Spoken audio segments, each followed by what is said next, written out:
BBC qızı olan həyat yoldaşının qətlə yetirməkdə təqsirləndirilən Bəxtiyar Vəliyevin cinayət üzrə məhkəməsi yekunlaşıb. Bakı Azərbaycan Məhkəməsinin hakimi Eldar İsmayılovun sədri ilə keçirilən prosesdə ona hökm oxunub. Hökmə əsasən Bəxtiyar Vəliyev 16 il müddətinə azadlıqdan məhrum edilib. Bu cinayət işinin bəzi detalları məlum olub. İstintaqlar müəyyən edilib ki, Vəliyev Bəxtiyar Nuranoğlu rəsmi nikahda olduğu BBC qızı Xumar Həsənlinin mobil telefonunda başqa şəxslə foto şəklini görüb. Bundan sonra Bəxtiyar yoldaşının ona xəyanət etdiyini bilib və onu qəsdən öldürmək qərarına gəlib. Bu məqsədlə o mağazadan bıçaq alıb üzərində saxlayıb.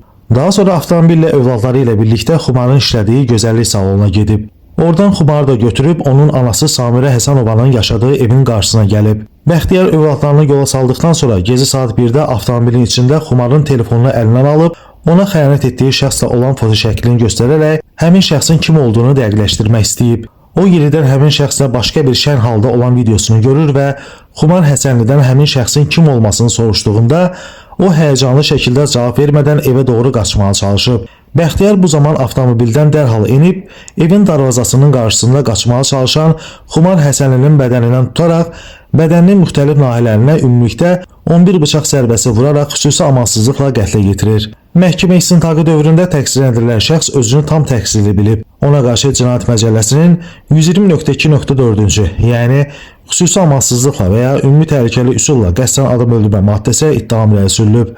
Orxan Rasifoğlu, Məhkəmə xəbərləri.